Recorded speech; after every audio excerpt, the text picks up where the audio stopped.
How do you feel like that changed your relationship with your body and movement, like overall at that point? I just knew that you had to move in order to keep on Yeah. feeling better. Yeah. And even if it's like a walk, like my husband does that. He's like my number one supporter, which I love because he has taken care of me so well. And he'll see me. Sometimes he'll tell me, "Hey, go to the gym." Mhm. And I'll leave my house crying.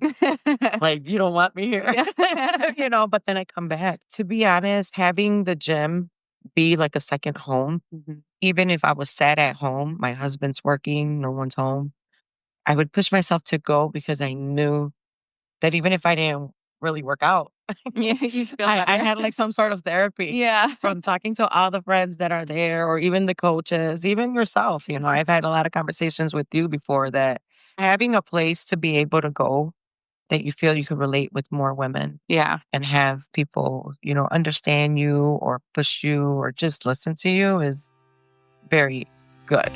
Welcome to Real Women, Real Results, the podcast where we go beyond the reps and dive into what it really takes to live a stronger, healthier, and more confident life.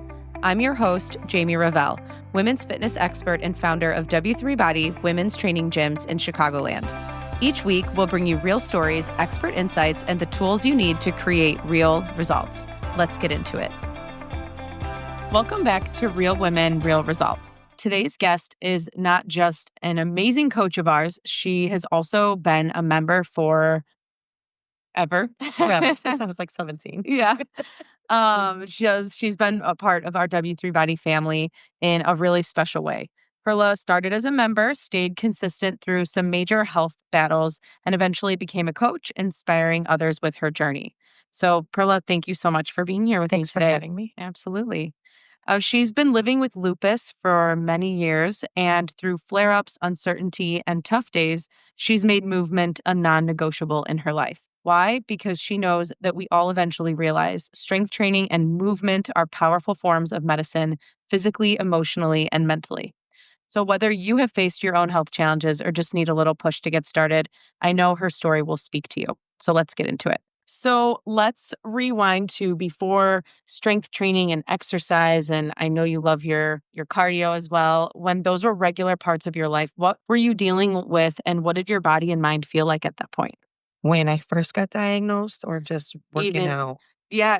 Have you always worked out? So I've always worked out, but when I got diagnosed, I kind of went to a slump. Mm-hmm. And it was like I started feeling bad for myself, but because I actually felt a lot of pain. Mm-hmm. But I didn't realize that if I was diagnosed today, I didn't go work out the next day or the next day or the next day because I was just kind of like thinking I'm done. Yeah. It's a bad And spiral. so then I realized that I started to feel more swollen, less movement, getting up would hurt everything. I feel like I was going to break. Mm-hmm. And this is like 2-week period of like going to work, moving for work, coming home and taking a nap because I just felt like maybe sad that I actually had this sickness. I started to go into a slump. And then one day I just said, "Hey, if you see me sleeping when you get home," to my husband, "tell me to go work out." Mm. And it would feel like I'm leaving, driving, not really wanting to. What am I really gonna do? But once I would walk into W3, I just would feel like it would be like talk to the person in front, talk to one of the coaches. Now I'm a little getting pumped up with like the mental part, with people pushing me and saying, "You can do this, we'll just walk on the treadmill." And so then I started to notice that if I had more movement, I would keep feeling good. Yeah. Yeah, just because I was diagnosed, I guess I was always dealing with like bruises and soreness, but I would always work out. So then it would still make me feel good. You pushed yourself to get out of that slump Yeah, by working out. It right, was almost like it was either nap or go move. right, And then that's what kept you out of it, right. really. Mm-hmm, Yeah. mm-hmm. And when were you diagnosed? In 2005. Oh, okay. So my son was like 2 years old. Wow. And I really felt like tired all the time, but I would move some. Mhm. And so then when I went to get checked out, it was just like, what's going on? I have all these bruises. Sometimes my hands lock up. I can't open them. So when I went to just find out what was going on and they hit me with that, it was kind of like, oh, what is this? Yeah. You know? Scary Mhm. diagnosis. Yeah. Yeah. Absolutely. How do you feel like that changed your relationship with your body and movement, like, overall at that point? I just knew that you had to move in order to keep on Yeah. feeling better. Yeah. And even if it's like a walk, like my husband does that. He's like my number one supporter, which I love because he has taken care of me so well. And he'll see me. Sometimes he'll tell me, "Hey, go to the gym." Mhm. And I'll leave my house crying. Like, "You don't want me here." Yeah. But then I come back and he's like, "Crazy," because Yeah. now I did some cardio. Now I have then endorphins flowing and Yeah. I physically feel better. Yeah. I don't feel the pain that I did an hour before starting. Yeah. And so then I go home and I'm just like, "Oh my God, babe, thank you for sending me." And he's just like, "Okay." Like, Relax. right. Which one is it? You're crying and mad Right. when you walked out and then now you're so happy. Did you ever during that time, maybe right before you got diagnosed where you were like in a ton of pain, saw all these bruises, you're like, what is going on with me? Felt super tired. Or even right after when it's like it's a hard pill to swallow with having them tell you something that's not extremely favorable. Right. Did you ever feel like fitness or strength training, any type of exercise that it wasn't possible for you anymore? Yes. Yeah. Yeah. Plenty of times, even waking up sometimes today, sometimes it depends what kind of week you're having Yeah. and how bad is your flare up. And, I feel like that, but I just really push myself. I think I got it in my head. My body knows Mhm. that movement is what's best for me. So it's weird the way it'll work because you do work out.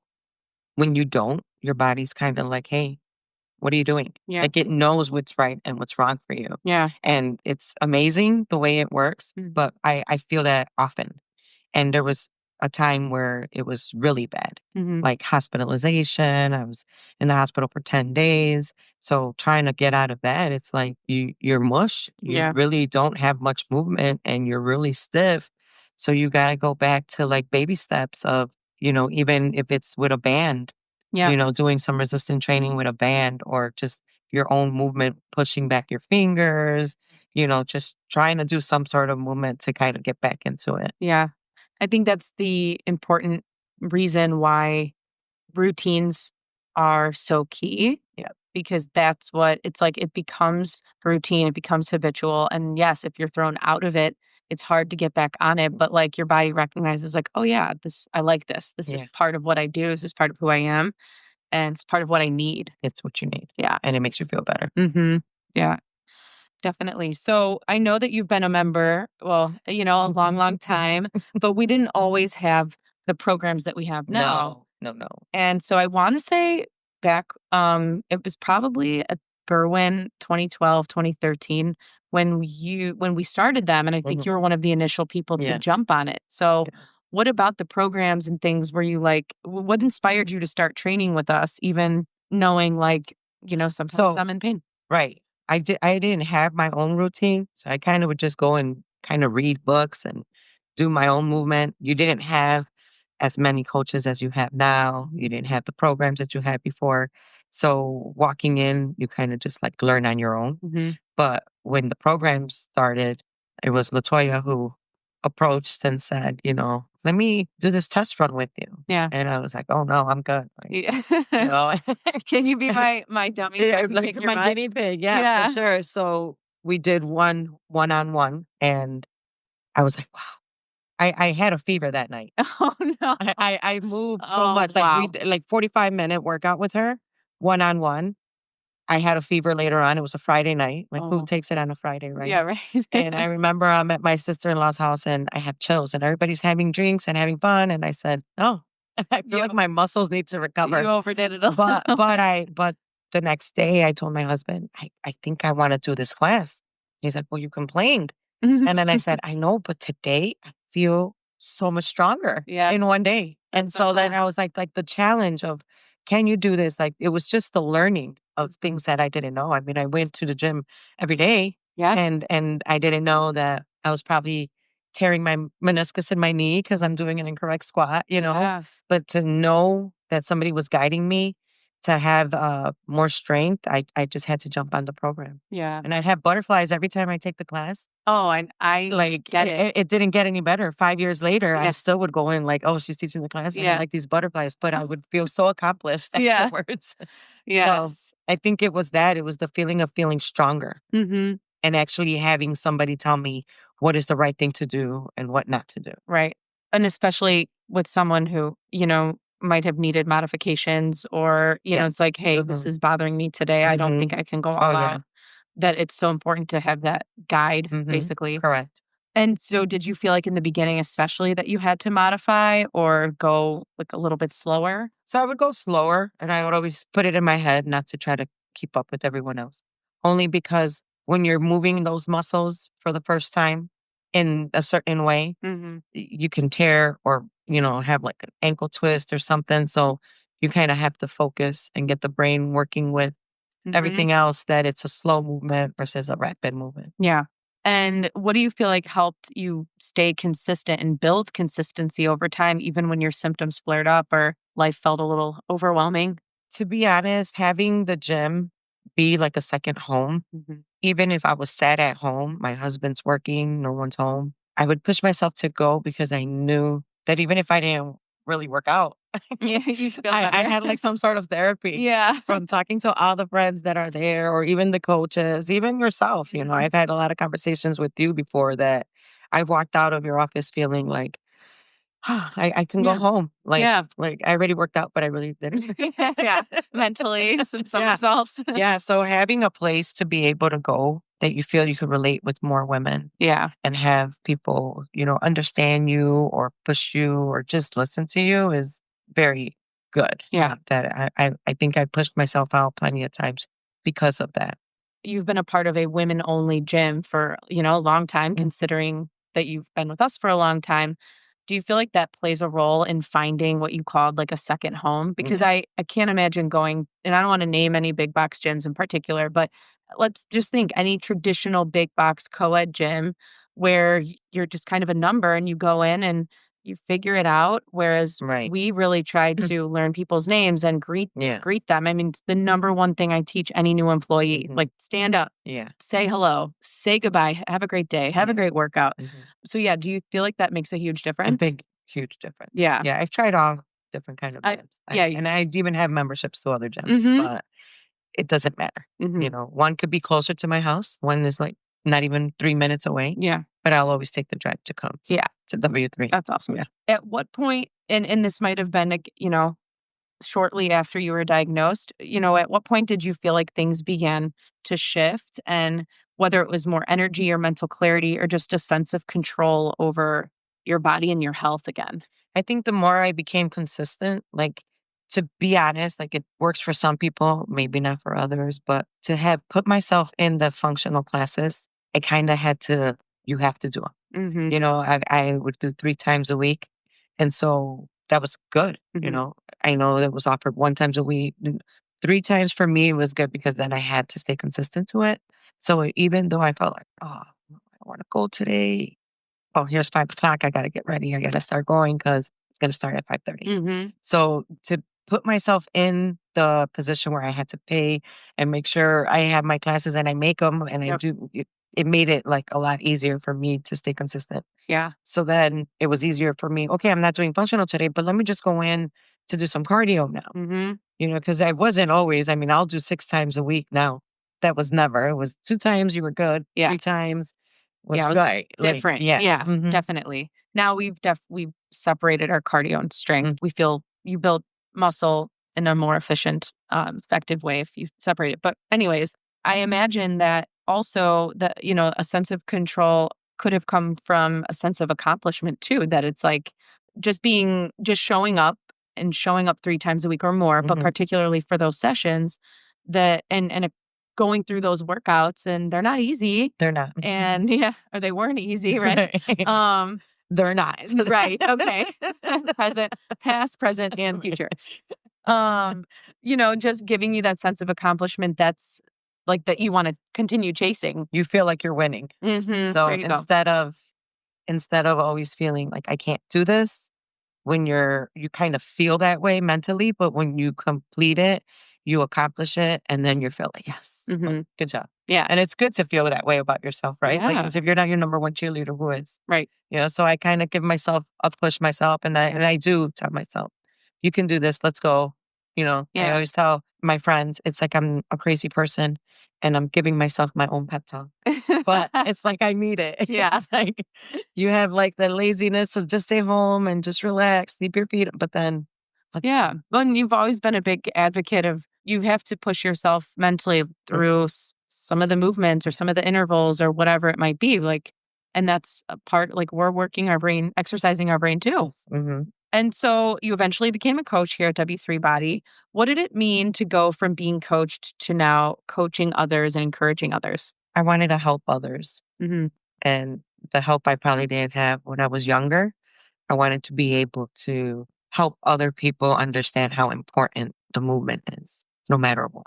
Hmm. I've had clients who were the same, probably couldn't move much, and then you see them now, and I'm just, like, amazed with Yeah. some of our clients that we have Yeah. last year, the beginning, or maybe Hmm. even 2 years ago, and I see them now, and it's, like, 10 years younger, Yeah. Totally. and it's like you're seeing this happen in front of you, and you just feel, like, so accomplished, Yeah. and that makes me feel good. To be able to help someone with something a day just makes me feel good. Yeah. I love seeing, of course, some of the most obvious transformations are when you look at pictures of someone and it's Mhm, like the sisters that I had on last week, they each have lost 50 pounds. And it's absolutely incredible mhm, and has totally changed their life. But there's things that we as coaches see that are hard to describe to others. mhm, But I know that the members feel it like when they've never strength trained before and you're going and you're to us, we're trying to describe a very simple movement, maybe a mhm, cable pull or something. mhm, And the body mechanics, the body awareness just isn't there. The balance isn't there. And then you just, that to me, when you see that improvement over mhm. time and you're like, but they just got it. Yeah, Like, that's cool. yeah. Yeah. It's really good to Yeah. see that. How has your mindset around your body and your health changed since starting strength training? We just need to move. So knowing that the movement is important is just it's not an option anymore, I guess. It's Hmm. just a necessity Hmm. for me. Necessity. Yeah. Yeah. So, what do you wish that more women with chronic illness, autoimmune diseases, or health challenges knew about movement and strength training? That it's really important that if you don't like the feeling that you're having, it will change even if it's walking around the block, Yeah. walking in your yard, going up and down some steps, but giving yourself a number, a set to say, let me do this for 20 minutes. Hmm. Not give up, not just up and down once and you're winded and then that's it. Yeah. So just always kind of push yourself because any type of movement will be better than no movement. Yep. You lay in bed, you're going to stay in bed. Yeah. Oh, that's a good one liner. Yeah. Um, and and to start slow, And to right? start slow. Yeah. Like walking, treadmill, Yeah. the stairs. There's so many different things you can use. Some people say, well, I can't get on the treadmill. Well, we got a rower, Hmm. row. Bike. That's movement as well. There's so many options. Doesn't have to ever be what everybody else is doing Yeah. because you're just trying to survive. You're not Yeah. competing with anyone. You just want to do what's best for you. Yeah. Absolutely. Hmm. And at Berwyn, we have the sauna too, Which is also which is great. a Yeah. great thing. I know one of our older members, she I believe has lupus as well. And she comes like that's her motivation. She stays to work Yeah. out and Uh-huh. exercise. But But the the sauna sauna's is so key. great. Yeah, absolutely. And what do you think are some common misconceptions that you've heard about what people with autoimmune diseases can't do? And I will just start by saying that I think that some people use it as a reason or I'll say excuse Excuse. Yeah. that they can't and we're not saying that you need to go all out and like you said compete with others. That's not Mm-mm. necessary, but you do need to move. But using it as an excuse not to is to me just not it's not acceptable. It's not okay. And on the flip side, I think we should think about it more that use it as a reason to move. Mhm. Like because you have lupus, rheumatoid arthritis, fibromyalgia, Fibromyalgia. like Yeah. movement will help so much. And it's not a reason that. Yeah. So that would be a misconception, I think, that people tell themselves. And Yeah. it's I the think, opposite. yeah. Yeah. It's definitely a misconception because I think that's just how the people feel. Mm-hmm. That's how you feel mentally. Like the pain is bad. It's Yeah. not like, people say, wow, you look great. Yeah, well, I promise you, I don't feel it. Mm-hmm. But I know that once I'm done working out, I'll feel a lot better. Absolutely. So I think it's just don't let that diagnosis say that you can't do anything. Like, Yeah. you have to change your ways of eating as well. to try to prevent those flare ups. But part of the prevention of the flare ups and to make sure that your own immune system doesn't attack your heart or your kidneys is you need to get them, having that blood flow. Yeah. So, not that you cannot do it, you don't want to, it doesn't feel like you want to, Yeah. but you have to, Yeah. you know. Agreed. And for context, by the way, I have rheumatoid arthritis. I was diagnosed in 2013. No, that's a lie. 2015. I speak from experience as well. I don't say that just as an Right. outsider looking in, being critical. It's something that I find to be very necessary as well. Right. And so I speak from experience again, Yes. not to be one of those people that's speaking when they don't Right, they right. don't No, know. of course. So for someone listening who's scared to start or maybe feels like their body's working against them, what would you tell her? Get it to work with you. The sickness does that. The sickness works against your body. We don't just, when you find something's going on wrong, you try to fix it. You go to the doctor. You go to the doctor, he tells you what to do. This is part of what to do. Mm-hmm. Every doctor will tell you movement is best for you. Mm-hmm. So don't wait for a pill to fix it. Come out and Yeah. do some exercise, Do do what some you can. movement, do what you can. Mhm. Something is better than nothing. Yeah.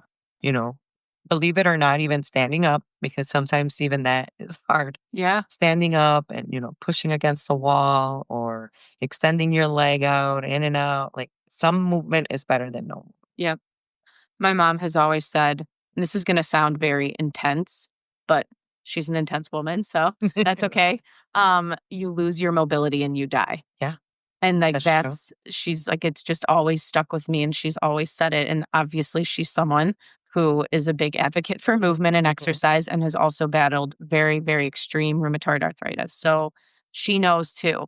And she knows that if she doesn't move, that she's going to be so stiff and it's going to be worse. Yeah. And so that's just another one Right. liner that I Yeah, think is that's something for true. people to keep in mind. So do what you can to stay mobile. I don't know if you remember, but in our textbooks back in the day, Mhm. physical ed would show you, this is what you look like if you don't smoke, if you don't drink, and if you exercise. Uh-huh. Right. And you'd look at the timeline. And as a kid, I used to crack up like, oh my God, I look so old. Then I go around some people and I'm like, you're the same age as my parents, Yeah. but you don't work out, you don't move, you don't do anything. You look like you're 100 Yeah. and you're 70. Mhm. It's Mhm. like it makes a difference. Yeah. Movement totally makes a difference. Absolutely. And I do remember. I don't remember that specifically, but I remember seeing like pictures of what lungs look like Oh, or yes. like your Uh-huh. liver Yes. or Uh-huh. something. So, what is something simple and realistic that this person that we're talking to, trying to motivate, what can she do today to start moving again? Walk. Start off walking. Walking is hard. Yeah, it can be. Absolutely. We It can be shouldn't take it for hard. granted. Yeah. No, yeah. So walk, speed walk. I would say even if it's like getting some little bands and opening and closing them, putting them between your legs, something to wake your muscles up Yeah. and get that blood flow going. Mm-hmm. Baby step. It doesn't have to come. You come to the gym and you have to, do a whole workout. 20 minutes, 25 minutes is a good start. From there, if you can go a little bit longer, then that's good. That's what Yeah. you kind of aim for. But it's not going to happen overnight. Yeah. Give yourself 20 minutes, even. And, let me do 20 minutes of walking, some stretching, basic movements, Mm-hmm. and take it from there. Yeah. Any new member who is scared to start or scared to join a class or something like that. Oh, I can't last an hour. I'm always like, you don't need to last an hour. Do 5 minutes and build on it every week. What I see a lot of times is look over and she's going this hard. Yeah, but she's probably been here for 30 years. Mhm. You just got here. So I always try to say, don't worry about anybody else. Right. I always say, in your own head, count what you could do. Take your time. If in 1 minute you can only accomplish 5 squats, Yeah. that's good. Yeah. Next time around, let's see if you can go to 6. Mm-hmm. But because she's doing 20, it doesn't mean that you're doing any less. Yeah. She's just been at it longer. Right. That's why I love hiring members as coaches or when members become coaches because they speak from such personal experience. exactly. One, they love our programs. They take our programs willingly. I don't have to say, like, hey, you should probably take more sessions so you know what it feels like to Right. be Mhm. a member. They just do it naturally, but then they also speak from like what their journey has been like. Yes. And you come from a really tough journey. Yeah. And so you can really speak to like what members are going through mentally, not only physically, but mentally. And that's huge. Yes. So last question, as I like to ask everyone, what does being a strong woman mean to you in this point in your life right now? For me, is being able to wake up every morning and walk and get some exercise in or ride a bike mentally. I don't think I felt this way 20 years ago when I got diagnosed. I might have felt like I'm done Mm-hmm. and I might felt sorry for myself. So being strong for me now is it's just being able to get up every morning and be able to accomplish what I do in a day, Mm-hmm. which is a lot. Yeah. Which is a lot. You are constantly on the go. Right. I've never met someone with a busier schedule. Oh my goodness. Yeah. So And it's a mindset. I get yeah, myself on there in the morning. I wake up. This is what we're going to do. And I have a schedule, and working out is always part of my schedule. I don't care. non-negotiable. No, Yeah. on vacation. If they don't have much stuff to work out in, I'm taking a walk on the beach, which the sand is really heavy and hard, but it's always part of my workout, Yeah. like on my date. Yeah. Yeah. That's awesome. Mhm. Even on vacation Even at the on beach. vacation. Yeah. That's great. Like I said, I love that you were a member and now you're a coach. And everything you said is just such a great reminder that our circumstances don't define us and we can't allow them to define us. Right. And that movement can be one of the most healing choices that we can make. Yeah. So, whether you're navigating a health issue or just trying to show up for yourself more consistently, let this be your sign. You can start where you are. It doesn't have to be perfect, it just has to be your journey. If this episode resonated with you, please share it with a friend or leave us a review. If you're ready to try our programs, check out our 4-week trial at train@w3body.com for our Elmhurst location or w3body.com for our Berwyn location. We're here for you, and just remember that you don't have to figure it out alone. Thanks for tuning in to Real Women, Real Results. I am your host, Jamie Rovell, and we'll see you next time. Thanks for tuning in to Real Women, Real Results. If you loved this episode, be sure to follow the podcast and leave a review. It helps more women find these powerful stories. If you're local and want to join our gym, check out our 4-week trial. Head to train@w3body.com for more info. And don't forget to follow us on Instagram, w3body_Berwyn and w3body_Elmhurst for more strength, support, and community. See you next time.